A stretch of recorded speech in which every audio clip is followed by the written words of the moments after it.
అందుకే ఈ రాయలసీమ గడ్డ తెలుగుదేశం పార్టీ అడ్డా అని తెలుపుకుంటూ అందుకే ఈ రాయలసీమ గడ్డ తెలుగుదేశం పార్టీ అడ్డా అని తెలుపుకుంటూ కడప అనేది ఎవరి అడ్డా గడ్డ కాదు, ఇది కడపలో నివసిస్తున్న ప్రజల అడ్డా, కడప ప్రజల గడ్డ. కడప అనేది ఎవరి అడ్డా గడ్డ కాదు, ఇది కడపలో నివసిస్తున్న ప్రజల అడ్డా, కడప ప్రజల గడ్డ తెలుపుకుంటూ ఎప్పుడు మా ఇంటి తలుపు మీకోసం తెరుచుంటాయి.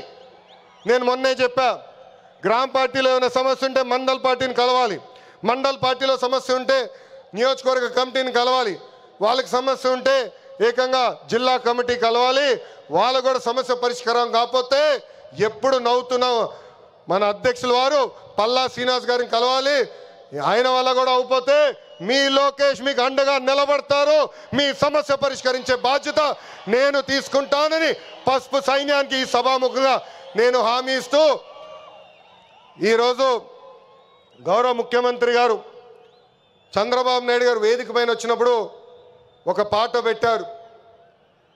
ఆ క్షణంలో నాకు చాలా బాధ వేసింది. ఎందుకంటే ఆ పాట వినిన తర్వాత గౌరవ ముఖ్యమంత్రి గారిని నేను రాజమండ్రి జైల్లో మొదటిసారి కలిసిన సంఘటన గుర్తొచ్చింది. చాలా బాధ వేసింది. ప్రజల కోసం ఆయన జీవితం ఆల్మోస్ట్ పోయింది. అక్టోబర్లో 2003 బాంబ్ బ్లాస్ట్లో నక్సలైట్లు ఆయన పైన దాడి చేశారు. నాడు నేడు ఎప్పుడు ఆయన ప్రజల గురించి, ప్రజల భవిష్యత్తు గురించి ఆలోచించే వ్యక్తి. అలాంటి వ్యక్తికి ఎందుకు దేవుడు ఆనాడు ఈ పరీక్ష ఇచ్చాడా అనుకున్నా. ఇప్పుడు అర్థమైంది. తెలుగు ప్రజలు తిరిగి చంద్రబాబు నాయుడు గారు వెనక నిలబడేదానికి దేవుడు మనందరికీ ఒక పరీక్ష పెట్టాడు. ఆ పరీక్ష జయించాను. అందుకే ఈ రాయలసీమ గడ్డ తెలుగుదేశం పార్టీ అడ్డా అని తెలుపుకుంటూ నాకు ఇంత అద్భుతమైన అవకాశం ఇచ్చిన ఈ పసుపు సైన్యానికి పేరు పేరున నా హృదయపూర్వక ధన్యవాదాలు తెలుపుకుంటూ మీ అందరి దగ్గర నుంచి సెలవు తీసుకుంటున్నా.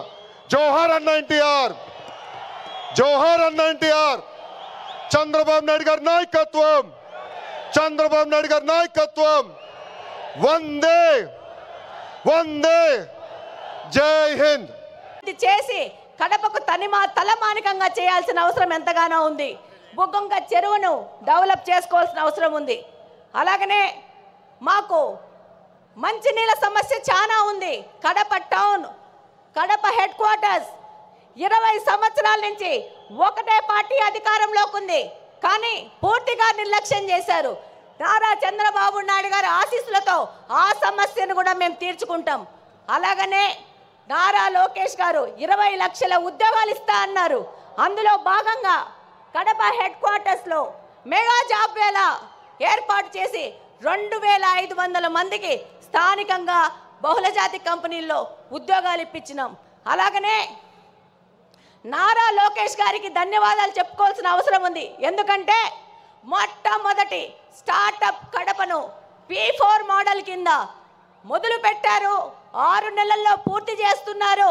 ఇక్కడ కడపలోని యువతకి ఒక మార్గదర్శకంగా దిశానిర్దేశం చేసే విధంగా కడపను ముందుకు తీసుకుపోతున్నారు. అలాగనే మనం P4 మోడల్లో మన కడపలో నిఘా వ్యవస్థను పెంచడానికి 1 కోటి రూపాయల వ్యవధితో P4 మోడల్లో కెమెరాలు పెట్టబోతున్నాం. చివరిగా కడప అనేది ఎవరి అడ్డాగడ్డ కాదు, ఇది కడపలో నివసిస్తున్న ప్రజల అడ్డా, కడప ప్రజల గడ్డ. తెలుగుదేశం పార్టీ ఇందాకనే మీరు చూసింటారు, దాదాపు 15 మంది నాయకులు తెలుగుదేశం పార్టీ నాయకులు నిలబడ్డారు. మేమందరం తెలుగుదేశం పార్టీ కార్యకర్తలను ప్రజల దగ్గరికి తీసుకుపోయి వాళ్ళ ద్వారా మా ద్వారా ప్రజాసేవ చేస్తూ ఇది ప్రజల అడ్డా అని తెలియజేస్తున్నాం. అలాగనే నాకు ఈ మహావేదికలో మాట్లాడే అవకాశం కల్పించిన ప్రతి ఒక్కరికి ధన్యవాదాలు తెలియజేసుకుంటూ సెలవు తీసుకుంటున్నాను. జై హింద్.